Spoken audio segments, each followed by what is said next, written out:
Hi, I'm Bob, the father of the Nomad Capitalist, Andrew Henderson. We're in Budapest, Hungary, home of the world-famous chain bridge, part of the UNESCO World Heritage Site. Bridge that was the first bridge connecting this side, the Pest side, with the Budapest, or with the Buda side. The bridge was built in the early 1840s, and it was blown up during World War II and then rebuilt not long after that.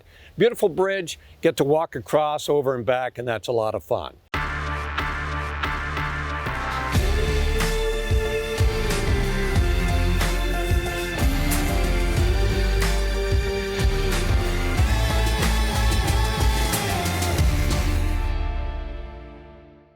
Well, today Andrew has asked me to talk about people maybe with bad attitudes who end up burning themselves out.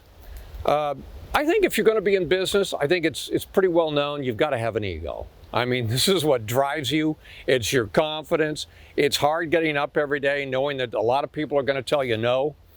Maybe the government's going to get in your way. Maybe a customer that you worked hard to get gets angry with you for one reason or another. So you've got to have an ego. You've got to be a self-starter. I think we all know that.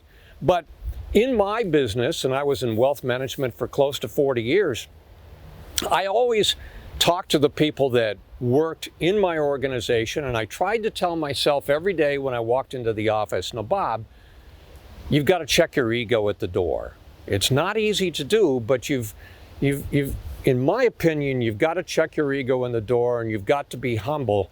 And it's something that I think serves you well in terms of dealing with existing customers." And maybe if you're dealing with the authorities, whether it's a regulatory body or somebody else from the government, maybe a little bit of humility and humor helps as well. Checking your ego at the door, to me, makes a lot of sense. Because I worked with some people who wouldn't do that and had bad attitudes, and they would flame out. I don't think I ever worked with anybody with a bad attitude that lasted for a long time and continued to do extremely well.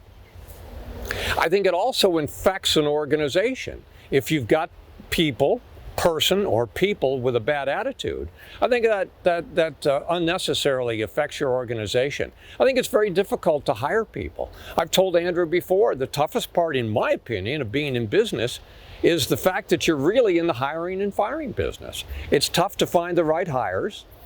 Sometimes they don't work out, so you have to dismiss them. That's never pleasant. That can come back to bite you sometimes. So I think selecting people with positive attitudes is really a plus in so many different ways on so many different levels. I think the other thing that I'd like to say is I have worked with some managers and supervisors who would use manipulation to motivate. And I'll talk about that maybe in sports. You'll have a team that's flat on its back, and they'll bring in a coach or a manager, maybe in baseball, and what they'll do is they'll manipulate guys. And maybe there'll be 1 or 2 years where they'll be really good, but after a while, that wears off. And I remember early in my career, I started in the life insurance business, kind of then moved into combining that with wealth management. I'll never forget, I had a supervisor who came to me. The big designation in the life insurance business is a CLU, Chartered Life Underwriter. I had passed 3 of 10 courses. He came to me and he says, "Well, the boss says you don't have the guts to take all 7 courses this year to get to your 10 and get your CLU. I said, "Well, I'll show you." I didn't realize at age 24 I was being manipulated, but that's what he was doing. Bottom line is, turned out I didn't meet the experience requirement because you needed 2 years in the business to get it. I said, "Tell you what, Paul, you need 5. I'll take 5 just to not back down. I'll take the 5 this year." So I passed all 5 to get to 8. He flunked 2 of the 5, so he was at 8. And the following year, we passed the final 2. We got our CLU together and went to the ceremony in San Diego to receive it.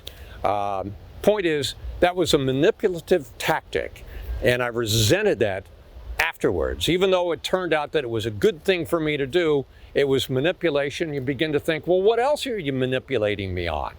And I don't think that, I think that is a function of a bad attitude that can infect an organization. So managers, supervisors, don't manipulate people. If you're out selling your customers, don't use manipulative tactics. It's going to come back to haunt you. I think that's part of a bad attitude. I'm Bob for Nomad Capitalist.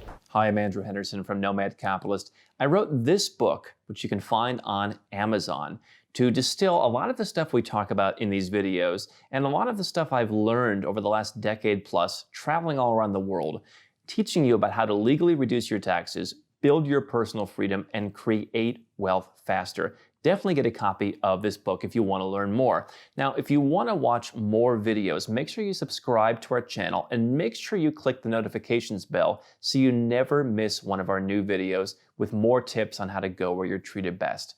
And if you're already a 6- or 7-figure entrepreneur and you'd like to put these strategies in place for yourself, go to nomadcapitalist.com and learn about how I can help you.